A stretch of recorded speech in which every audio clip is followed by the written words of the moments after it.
All of us long to be a part of something bigger than ourselves. But guys, if we don't find something that's bigger than ourselves, all we're left with is a pretty self-absorbed vision, and I think that's a really, really small vision. And whatever your faith background is, whether you're coming into 2019 full of faith, or you're like, Ben, I don't know if I'm in this for my last time ever, I want you to know that even if you're at the center of your life and it feels like a really big life, that's not a big vision life. That's a small vision. But I believe that God has something for you. I believe that today as we encounter Vision Sunday and you hear what we think God has in store for our church, that you would open up your heart and your mind to what God might have in store for you today. So before we talk about all that I think God is asking us to step into, I think it's crucial that we spend a few minutes talking about what God has already carried us through. Does that make sense? Now, we don't have a long history at Epic. We turn 8 years old next month. February 13th, we will be 8 years old as a church. I don't know what kind of birthday gifts you give to an 8-year-old, but we'll be ready for that next month. And I'm just stunned at what God has done in what I would call a relatively short amount of time. When I think about over 200 people that have gone public with their faith through baptism, you'll see some of those pictures just rolling through the screens right now. When I think over 200 baptisms, people saying, I want to declare my faith in Jesus right here in the heart of San Francisco. That's stunning to me. In quarter 4 of 2018, guys, every single Sunday, we average over 110 human beings under the age of 18. If you want to talk about things that I never anticipated when we started a church in downtown San Francisco, wow. When I think about 20 of those now being middle school and high school students, so encouraging to me. When I look at the dynamic community that's formed, when I think about people serving at the Bessie Carmichael Food Bank right down the street every single week, those of you that serve with City Impact and Because Justice Matters, and we go on and on and on, those of you involved in Foster the Bay, I'm stunned at the kind of things that are already present in a church that hasn't hit its 8th birthday just yet. When I think about some of you who've gotten jobs because someone else has connected you to your job opportunity, I'm not telling you come to church to get a job, but some people have, okay? Others of you, raise your hand if you met your spouse here at Epic sometime in the last 8 years. Get them high. Like, we need to have spokespeople for that. Okay, all right. At the 9 o'clock, the husband raised his hand, but the wife didn't. I'm like, she thinks it was at the bar. He thinks it was at church. I don't know. We'll go with church. And it's just crazy what's happened. Another thing that's become fact around here is that if you want free food for a month or two, you really should have a baby. Any new parents, or in the last few years been a new parent where you've been receiving this? I mean, let's be honest. You don't know if it's going to be a casserole or a Munchery gift card. I want to ask which one you hope for. You don't have to cook for a month or two. That's been pretty amazing. And guys, I could literally fill our entire time talking about what God has done. I could give you journal pages about, God, would you just do this, and how God does that, and then he has done so far beyond that. But you need to know with all of my heart, as the point leader for our church, I believe the best is still ahead. Because I always want to be a person who's moving forward into what God has for me. If I thought the best was behind me, I would be out of here. You don't get a vote on that. I believe the best is still ahead. I believe God wants to take us places we've not even touched, and he wants to take us deeper in places that we're barely scratching the surface. I believe that God has something in store for us as a community, but know this, we are simply a community made up of individuals. Epic Church as an entity, yes, it's a 501(c) corporation, but it's really, as a church, as a thing, it's never done anything. Epic Church by itself doesn't pray. You know that, right? Like there's not Epic Church doesn't serve. Everybody know that. Epic Church doesn't give. It doesn't invite. Epic Church is only as good as the people who call this place home. We are the church. And today is all about, just from the get-go, asking you, do you want to be a part of this? As we talk about what I think God is asking us to step into, 2 disclaimers I want to make today. Number 1 is this: we don't know everything about the future. We don't know everything about the future. I wish we did.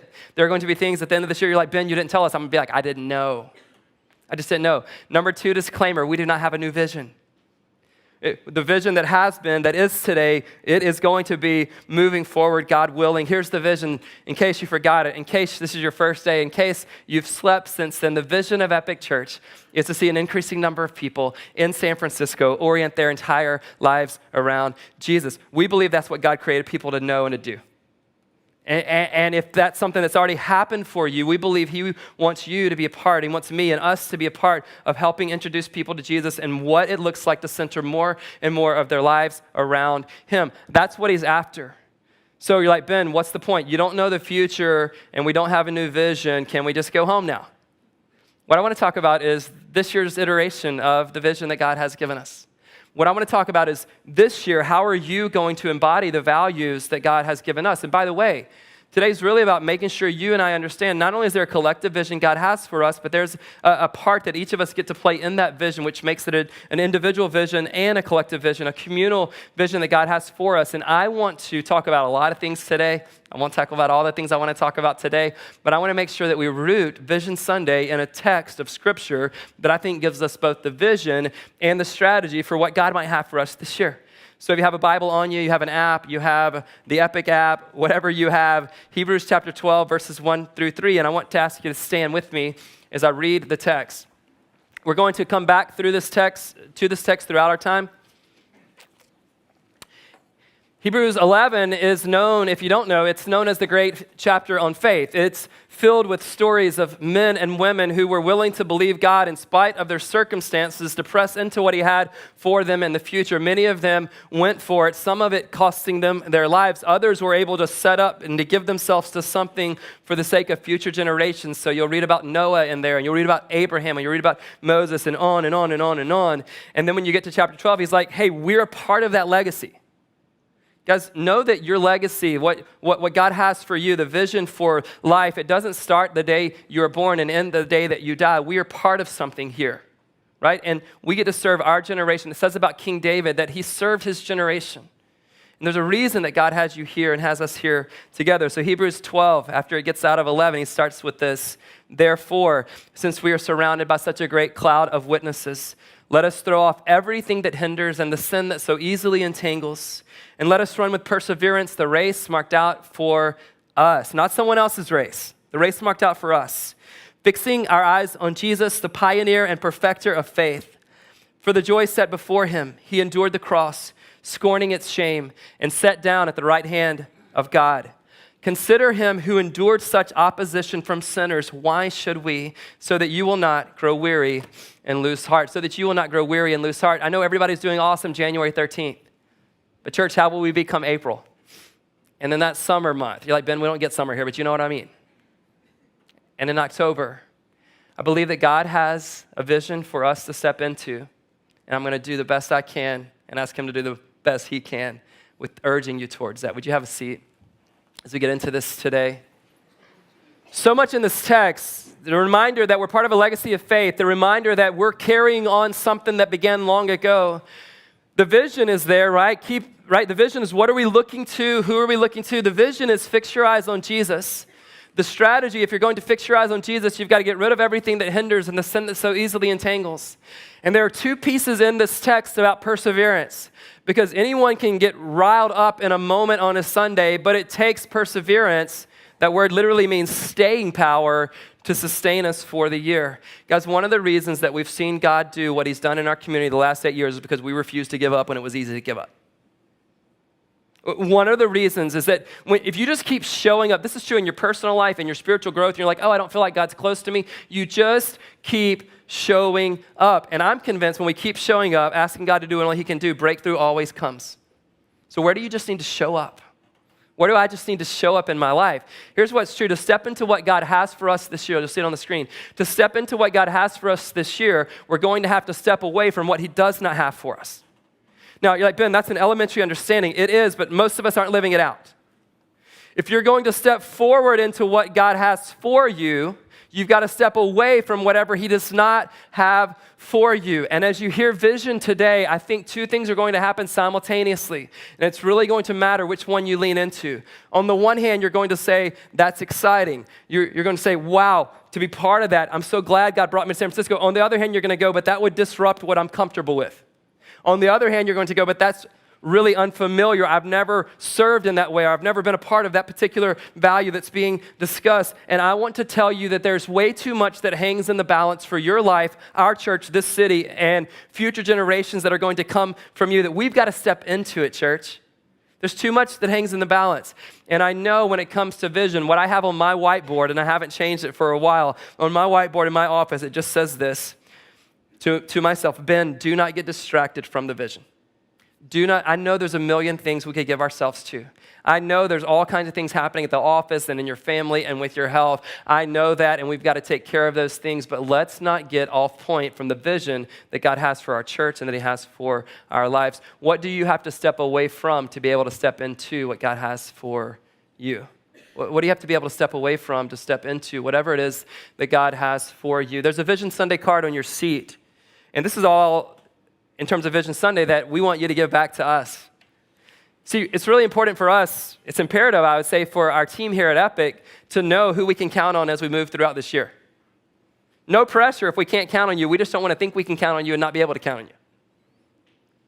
So it just says, I'm in, a little bit of information, talks about a team, otherwise that's it. But what I really wanted to do for today was to give you a framework to walk away with so that you could personally embody the vision that God has for your life. And we want you to do that through the 9 values we have at Epic that I will share in just a moment. But to see this cool piece that Isabel, our storyteller, created, if you're on the far left of your row, would you take the black bucket or move over there if you're not? Take a packet out and a pen if you don't have a pen, and pass it down. Isabel came up with a brilliant, creative, and very practical way so that you can have something with you. Now, all of you overachiever perfectionists, anybody? Come on, hands high. I know where we live. I've met you. You don't have to complete this before you leave today. You don't have to complete it before you go to bed tonight.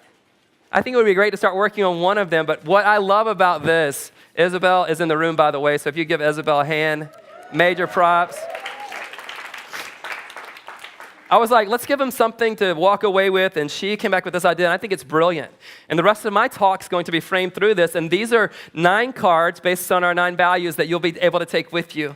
And what's going to happen with each of these values today, I'm going to tell you what's up in our church relative to the value, and then I'm going to ask you to make a commitment, or I'm going to ask you a question or something that you can do within the framework of this value, and obviously these are yours to keep. See, all of you reading ahead, we're just going to start with number 1. Now, to be honest, I think you could rearrange the values in almost any order, but I think number 1 has to be number 1. Anybody agree with me? One person. I'm married to her, and that's awesome. Shauna and I are all about the vision here. It's amazing what happens when you give your life to something, right? You're a little more passionate about it than people who come and go. Anyway, it's all right. We're willing to pay the price. Number 1, Jesus changes everything. It's in the vision, but it's also value number 1. We have hope because we believe this. We pray because we believe this. We invite because we believe this. I prepare to teach because we believe this. Guys, we started a church in downtown San Francisco because we absolutely believe this. We believe Jesus can do in your life in a moment what you could never do in a lifetime. We believe that.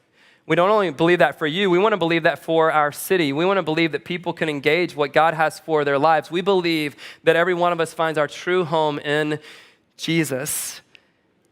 It's why on Tuesday night, starting February 12th, we're going to have the Alpha Course right here in this room. Alpha Course is an experience for people who are seeking faith, curious about faith, skeptical about faith, starting a new faith, coming back to their faith.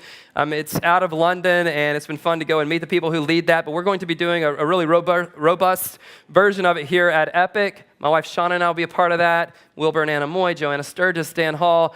We'll have dinner together on Tuesday nights, and then we'll watch a DVD talk about, it could be whatever. Who's Jesus? How do I pray? What does faith have to do with actual real life? Those kinds of topics. And so if that's you, those categories are you, be here with us on Tuesdays starting in February. You can sign up a week from today. If that's not you, you probably know someone who it is.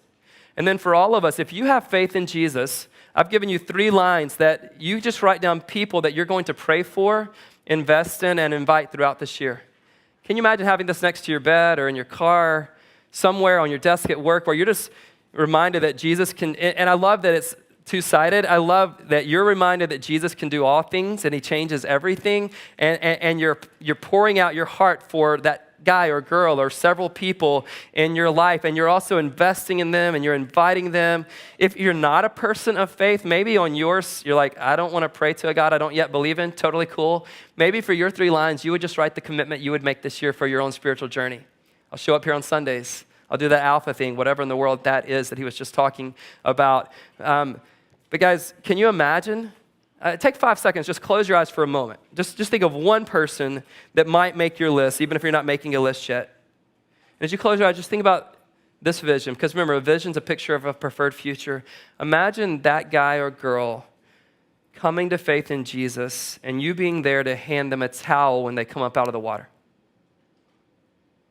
All right, open your eyes. Let me see who actually did it, because they'll be smiling. All right, yes, indeed.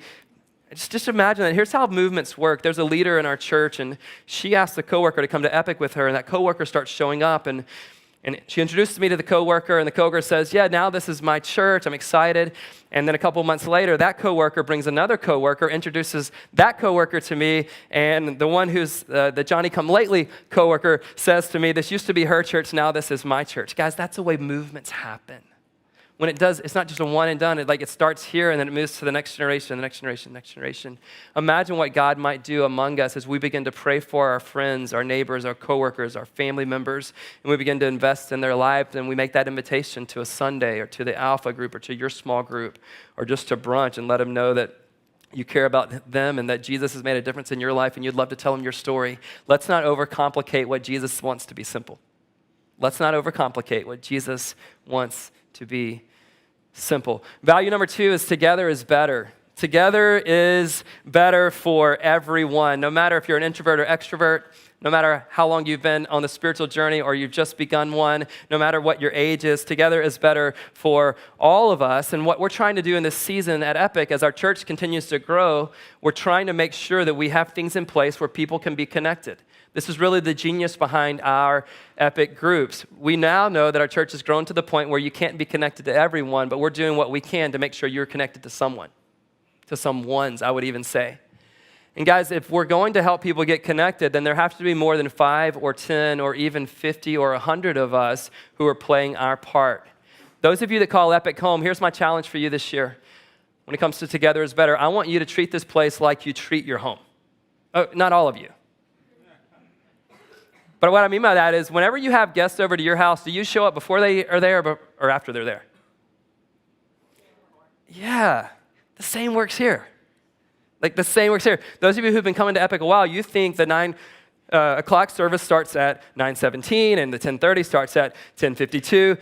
We're for real. Somebody said about our church, I don't know if it was a compliment or they were upset with me. They're like, man, Ben, around Epic, man, when you say the train's leaving, the train leaves. I'm like, yeah. But what's crazy, the people, guess who does come early? People that don't know it's cool to come late. People who've never been here before. So what we want you guys to do is to really welcome people in. And what if you just made it your goal every week to go, hey, I'm going to make sure that I meet 3 to 5 people that I don't know, and I'm going to let them know that I'm glad they're here and make sure they have a good connection. We usually only tell this to our leaders, but we have a 3-minute rule around here that states this.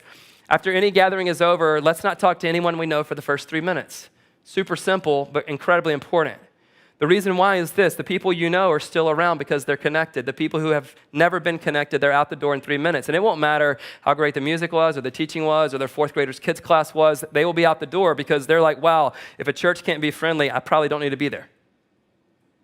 Right? And we know that so many of you had the opposite of that experience, and we want to make sure that we continue to help scores and scores of people. You know, when you think about business or whatever else, when you think about scaling something, we've got to make sure that we can deliver holistically at a growing rate what we could deliver when the church was much newer and much smaller. So church, let's be that. And here's a question on your card. What's one relational commitment that you will make and live out in 2019? Just one relational commitment. Maybe it will be just that, what we talked about. Maybe you will show up early and you'll make sure you won't leave this building until you have met 3 to 5 people. Imagine if 100 or 200 or 300 of us did that every Sunday. People would leave deeply connected. God would begin to use our hospitality and our warmth and the environment here. Maybe your relational commitment this year is to actually sign up for an Epic group. Maybe some of you are like, Ben, I have killed that when I've signed up for 5 or 6. I've just never been to one. For you, maybe this is the year you actually show up.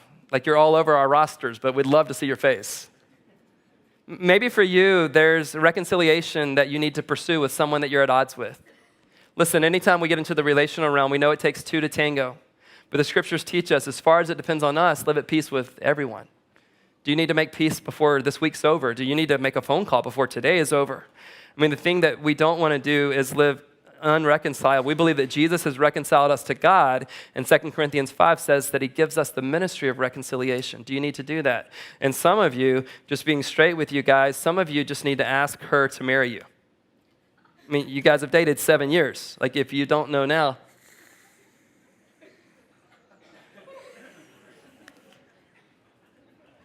Waiting for God to speak to you. I totally get that. God, I pray you would speak to him through me right now. A lot of people nervous in here. I'm not one of them. Another thing we're doing for Together is Better is this May, we're vacating the city as an entire church community and going to the Redwoods May 17th through 19th for our focus retreat. This is going to be special. I think we're going to experience something in about 40 hours that we might not get to in a lifetime worth of Sundays together. Okay? We're going to be up there. We've got the entire camp to ourselves, s'mores, worship, teaching. Guest speaker Rich Velotis from New Life Church out of Queens, New York. He's going to be there. There's going to be basketball, swimming pool, sharing a lot of meals and cabins together. I know you're like, Ben, come on, man. Jesus died for your sins. You can sleep in a cabin for 2 nights. It's going to be an amazing time together. And here's what you need to know. Over 300 people have already signed up, which means there are only less than 200 tickets left. We would love for you to be there. May 19th, there will be no Sunday gatherings in this space. You will not be able to get into this building because we're all going to be up north. It's Beta Breakers weekend, just so you know. Some of you are like, oh, Ben, I run that every year. Do what you need to do. I'm just saying the rest of us need to get away from the traffic. We're going to be up in the Redwoods. Sign up today so that you get a spot. Value number 3, next steps are taken.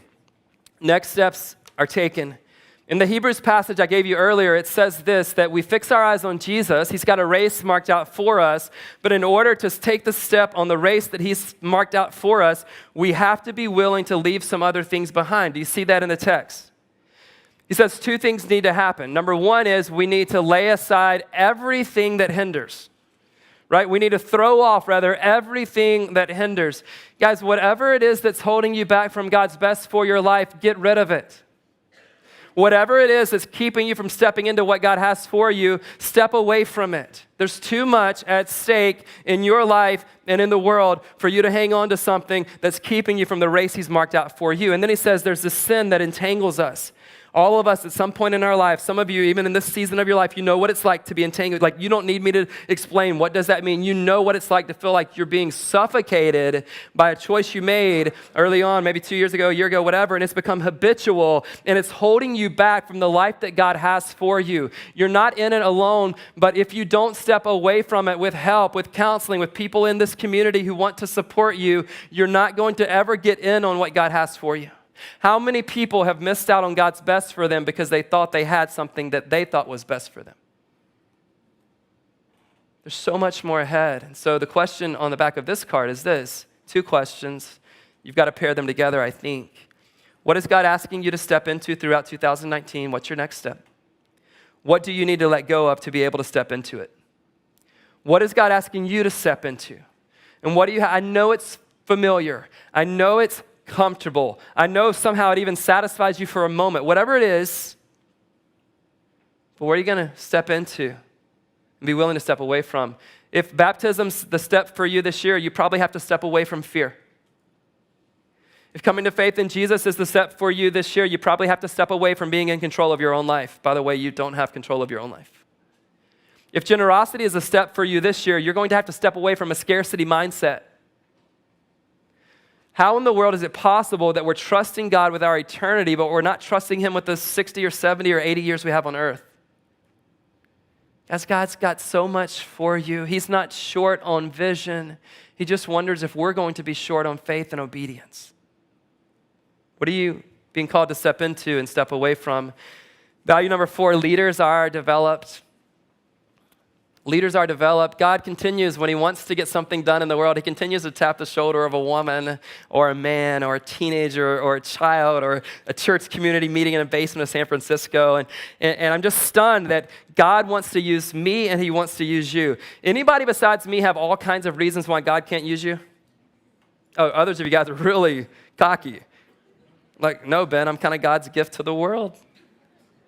I've got a million reasons why God shouldn't use me. If you remember when God calls Moses to go and do something about the Israelites being enslaved in Egypt, Moses asks a question that's a logical question. He says to God, "Who am I?" God doesn't answer his question. He just said, "I will be with you." And for some crazy reason, God is still using people, not that are different from you, but are like you in so many ways to accomplish his purposes. Number one, you should be stunned by that. Number two, you should give yourself to what God's up to.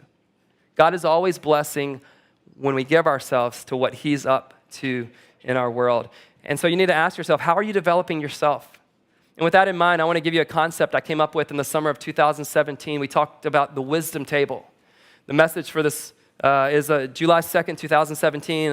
It's in all of our media stuff. Just keep scrolling back a year and a half or so.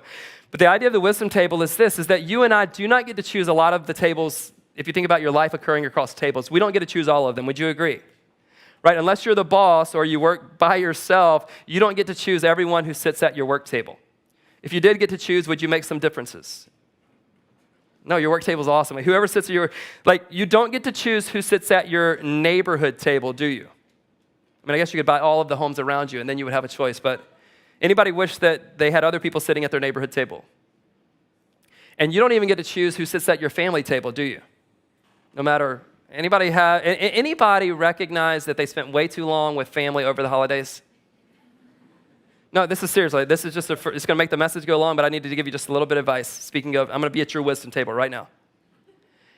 Go ahead and write your plans down for next Christmas, okay? Because here's what's going to happen. July is going to come around, you're going to be homesick. October is going to come around, you're like, let's book those flights. There's going to be a great deal of delta on being gone 12 nights with your family. And you need to remind yourself that you said 2 max. Okay, do that now. All right.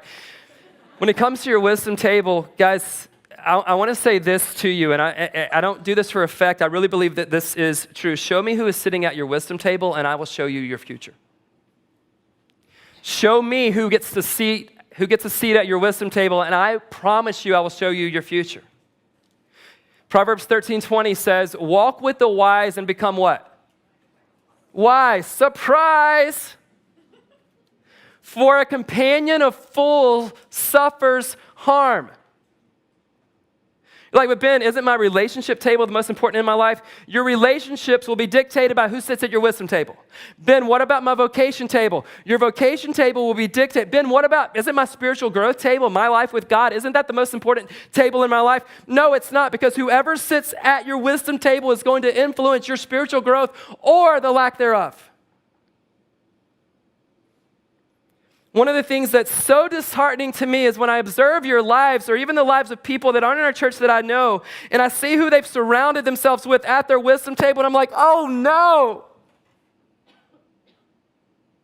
Don't let people sit at your spiritual growth table in that seat at the wisdom table in the spiritual growth seat if there's no fruit in their lives. Don't let people sit at your wisdom table if you're asking them to be there for the financial wisdom you could get if they have zero financial wisdom. And some of you are asking parenting advice from people who have you seen their kids? Laugh a little bit, people. Like, he's passionate. He's funny too. He's passionate and funny. But what is so encouraging to me is when I see so many of you going, hey, I don't know how to do X, Y, or Z. I'm going to ask them, would you help me? I'm going to buy your coffee because wisdom's worth a lot more than $4.50. Depending on your coffee shop, $8.50, $10.50. You get the special, Guys, there's so many people in our community who have wisdom in so many things. And know this, though. When we give people a seat at our wisdom table, it doesn't mean they're wise about everything. There are some people that you should take parenting advice from that you should never take financial advice from. Very few people will be able to have wisdom on everything that you need. But your table on your card, here's the question. Before you think about who's going to go there, who do you need to disinvite from that table? Listen, your mom and dad have to be at your family table, but they don't have to be at your wisdom table. Nothing against them. But if they don't have wisdom, why would you get wisdom from them? By the way, when you disinvite people from your wisdom table, you don't have to tell them you're disinviting them, okay? Like you don't send out disinvitations. Like that's not a thing, okay? You just quit asking for their advice, or you just quit taking it. Who needs to be there? Who needs to not be there? When people ask me, Ben, like, how have the things that you and Shauna have seen, how have the things of the church, like when I look at the lives of your kids and all the things that we know about, like, how's all that happened? For starters, God's grace has done what we could have never imagined on our own. But guys, secondly, and some of you in this room are at my wisdom table, you know that God has put people, and we've sought out wisdom table seats to be occupied by people who have the fruit of wisdom showing in their lives. And so God has put men and women in our lives. And when you see what's getting fleshed out in our life, it comes back to this. The same is true for you. Value number 5, families thrive. I'm as surprised as anyone that this has become a huge hallmark for us as a church. Surprised and as grateful as anyone that this has become a thing for us as a church. Now, when we get to this value, some of you are like, Ben, all of the other values resonate with me, but not this one. I'm not married, I don't have kids, or my kids are already grown, but let me tell you why this has to resonate with all of us. A vision really isn't a vision if it has no impact on future generations. Whatever it is, a vision for your life, your marriage, your job, a vision isn't really a vision if it has no impact on future generations. So the question I want to ask you is this: what is one thing I will do to invest in the next generation this year? Just one thing to invest in the next generation. Maybe you will serve in Epic Kids or Epic Students.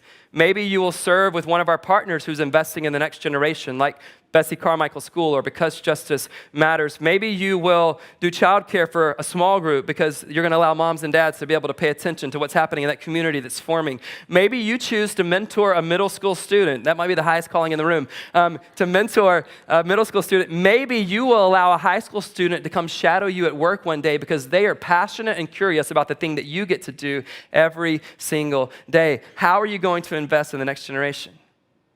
And by the way, when we get those answers, let us know, because there are a lot of people who are raising that next generation that would love to go, here, I know you had a commitment. Here's one of my next generations. Just go do that. Teach them everything you know. What are we going to do about the next generation? Value 6, generosity overflows. Generosity overflows. It doesn't just get by. It overflows. It spills out. If we're going to orient our entire lives around Jesus, generosity cannot be left out. You will not become like Jesus without being generous. So the question is there, in 2019, when it comes to giving consistently and proportionally, what will my generosity look like throughout this year? With my money, with my time, with my talents. You may see 2 words in that question that need to be explained, so let me explain them. The words consistently and proportionally. Here's why I included consistently. Guys, we don't want to be generous occasionally or sporadically or haphazardly. Proportionally is crucial, and here's why. You won't know if you're generous unless you look at what you're giving out of all that you've been given. Okay? You cannot know if you're generous unless you look at the ratio of all you've been given, and then out of that, what are you giving? For instance, if someone made $10 million this past year, and they gave to all their charitable causes, churches, nonprofits, $100,000, that $100,000 is a big number, but is 1% generous? Like, preacher, really? You won't take it? Oh, we'll take it. I'm just saying. I don't know. I don't know that that's generous. You do not know you're generous unless you look at what you're giving out of all that you've been given. It's true with your time. It's true with your resources. It's true with your network. It's true with serving. It's true with all of those things. We want to be a church where generosity continues to overflow. That's been true. It's been reality from day one, and we want it to continue to be. Value number 7, vocation is sacred. Vocation is sacred. Whatever God has for you to do, that's the best thing you can give yourself to. Doesn't matter what the world says about your vocation. And you need to know that people who have a job like mine or Lindsay's or Will's or whoever else is in here, we don't have the sacred vocation. We don't have a monopoly on that. Whatever God has for you to do, wherever He has for you to do it, whenever He has for you to do it, that is the best vocation possible for your life. We want to be a church that constantly and consistently rallies around Ephesians chapter 2, verse 10, which says this: "For we are God's handiwork, created in Christ Jesus to do good works which God prepared in advance for us to do." If you're looking for a life verse, I think that one works. Like to live with the belief that before God created you and you came onto the scene, he had things that he wanted you to accomplish. And the only way that you have a sacred vocation is if you're aligning your life, the reality of your life, with what it is that God has for you. So your question, I think, on the back of your card is this: knowing my God-given gifts, what is one of the ways I'll use them in 2019? If you don't know your gifts, we can help you with that too. Knowing your God-given gifts, how will you use them this year? Value number 8, impact is local and global. Impact is local and global. From our beginning, our vision has never been to have it contained merely within the Epic Church community. Our vision has always been to be the kind of church that makes an impact on our city and our world through what God is doing in our lives and in our church. A couple of ways that I can just update you on that. Super exciting, January 22nd, there's a new book coming out from a local author. Yeah, January 22nd, Love Where You Live, Shauna Pilgreen, and I get a chance to team teach with the author starting the 27th. I can't wait. I will not say what I said at the 9 o'clock service because she's in the room. And yeah, and this is live everywhere. Shauna has written this book. It's super exciting to play the role of cheerleader for me, and it's already beginning to get some legs around it, really around the country, which I'm thrilled about. I'll quit my day job if it goes really well. I won't. But we're going to start teaching together on the 27th. I'd love for you to tell people all over your network, all over the world, to buy a book for themselves, but you don't have to buy one because 2 weeks from today, everyone, at least every household at Epic Church, is going to get a free book, and you'll have to read it, though. You have to read it, and we're going to teach through it for 4 weeks. So really exciting. She's passionate about getting this message across the world, and that's exciting that we're starting to see. She's getting radio interviews and podcasts and journals, and anyway, it's a fun time for us. She does such a great job cheering me on. It's fun to be in that seat myself. I don't have a cheerleader outfit, don't worry, but it's fun to be rooting her on. But what she's most passionate about is sharing it with you. I mean, it's our story of San Francisco. 90 of your stories are in this book. Many of you personally are in this book, and we're going to, through her writing, really not just help our church, but really help our community and really globally be able to share this message. So we're pumped about that. But also, when it comes to impact as local and global, we do this thing called the Hope Project that we're just still in the middle of, aren't we? And for those of you who haven't had a chance to give yet towards it, we do this to the end of January, and then we begin to disperse checks to our partners. Our goal for this year to fund all of our partners was $280,000. And if you're enthusiastic, I'll tell you where we're at today. Awesome. To date, and by the way, never assume that we're always going to do what you guys consistently do. I never want to take that for granted, but you did it again this year. To date, church, we have given over $378,400. 100% of that goes to our partners in the city, around the nation who are starting churches in places like Portland and other places. It's going to all of our global partners. And what happens with the surplus, just so you know, we don't give Lindsay a bonus because she led us to have a great response, although that would be not amazing. 100% of it still. So what will happen is our current partners will have these one-time needs. Unfortunately, sometime over the next 12 months, our world will be full of crises. And then our new partners will be able to fund them because of your incredible, incredible generosity. So impact is local and global. And here's the last one. Everyone plays a part. Everyone plays a part. Yes, that includes you. Tricia Neal, president of Alpha, wrote a book called From Vision to Action. And in that book, she says this: with the participation of the whole congregation, a church can afford a big vision. With the participation of the whole congregation, a church can afford a big vision. So I want to ask you today, how big of a vision can we afford this year? You see, I'm not worried about God doing his part in the vision. I'm asking us if it's true, and I think she's right on.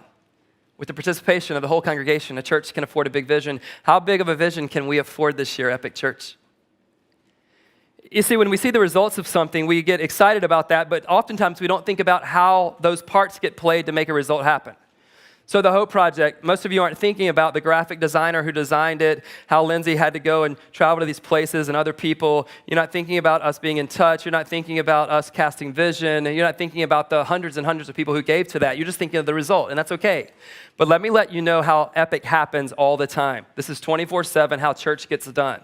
A great example would be to point you to a Sunday this past October. It was a Sunday that we had several people prepared to be baptized. And in my message that day, at the end, I gave people a chance to step into the baptismal pool that day, just like they'll do today at 12 o'clock. And we saw some incredible responses, but maybe my favorite, or the most interesting to me, at 12 o'clock, I gave the message, invited people to be baptized if that was the next step for them. And there's a girl that comes down front, and she says to one of our leaders, I was watching online at 10:30, and I was so compelled by this being my next step that I got in my car and came down here, and I'm ready to go. Like, come on. I mean, that's pretty amazing. But what we don't think about oftentimes is who all played a part to make that happen. So let me give you a few of those. Someone set up the baptistry during the week. Like, the Holy Spirit doesn't do that, right? He uses people. Someone filled the water up by Friday, and then someone else came in Sunday morning to put a little hot touch on the water so that they wouldn't be freezing when they went under the water. Someone went and bought clothes that week. Someone stood up and gave a message that day. Someone stood up and counseled people as they came and prayed with them to make sure this was their next step and that they would encourage them to take this step. Someone had to be in the water to baptize them because baptizing yourself would be a little awkward. But guys, even if we did all of those things and nobody was running the camera and nobody was running audio and there was no producer in the bunker, what we affectionately call the bunker behind me, she would still be at her home wondering why the internet didn't work or why the church wasn't present that day. But when you play your part, it doesn't just add up, it multiplies. And I think it multiplies exponentially. When I look back at what God has done, I'm stunned. I still believe the best is ahead. So on your card, it just says, how will you help this year? Let's not be one of those churches or organizations where 20% of the people do about all of the work. Let's say, I'm going to do my part. Because when we each play our part, we don't have to overwhelm ourselves and do everything. We just play our part. I just play my part. You just play your part. They're equally significant, and they add up. And so the question I want to leave you with today is this: will you give yourself to something beyond yourself? You're like, Ben, I'm raising young kids. I know. Bless you. You're like, Ben, things are really busy at the office. Yep, our office is pretty busy too. I get it. There's so many things that could take us off point. Nobody's asking you to do everything. We're just asking you to do your thing. Will you give yourself to something bigger than yourself? Will you link arms with us this year? Will you move forward, stepping into whatever it is that God has for us? And here's what I want to encourage you. Don't see this as a have to. Don't see this as a have to. This is a get to. Guys, I don't have to study to teach. I get to study to teach. Our production team doesn't have to show up at God knows what hour. They get to show up at only God knows what hour. Our small group leaders don't have to lead you, they want to. Our hospitality people don't have to welcome you, they want to. We get to pray, we get to lead, we get to teach kids, we get to give, we get to. A lot you can give yourself to this year. I hope you'll be in with us on this though. Let's pray. I'm gonna pray for us, and then Zach, I think, is gonna come up and lead us in a song that we introduced to you earlier, and I think it just goes perfectly with the vision statement. It just says, God, I'll follow you anywhere. I'll follow you anywhere. There's a line in there that resonates with me as I look back at our church's brief history. It says, I have a million reasons to trust you. So we look back at our history just so we'll fuel our faith for what's to come. Jesus, we want to be the people who come under your leadership, knowing you're committed to a vision that you have for us. God, we believe that anything is possible. And yet, God, there's something about a response from us today that will lead to what you do in 2019. God, this isn't to put pressure on us, but you're constantly asking us what you've asked from the very beginning of history. Will you come and go with me? Will you give yourself to what I'm up to in the world? God, we don't know how long we'll live here. We don't know what your future holds in total, but may we be the kind of people who say, while we're here, we're going to give ourselves to what it is that you have for us. In Jesus' name. I'm going to ask you to stand. Can we make this a declaration? Like this, go ahead and stand. It's just saying, God, I'll follow you anywhere. And there's this, I think they call it a bridge. Is that what you musicians call it? There's a bridge. And in the bridge, it says this, like wherever you lead me, I think. And then it says whatever it costs me. Whatever it costs me. When we took our kids skiing over the break and they were doing it for the first time, we had a great life lesson to tell them that, guys, the most valuable things in life are really hard until you master them, right? To go after a vision that God's given us, it's going to cost something. The question is, do you think it's worth it? Let's declare this.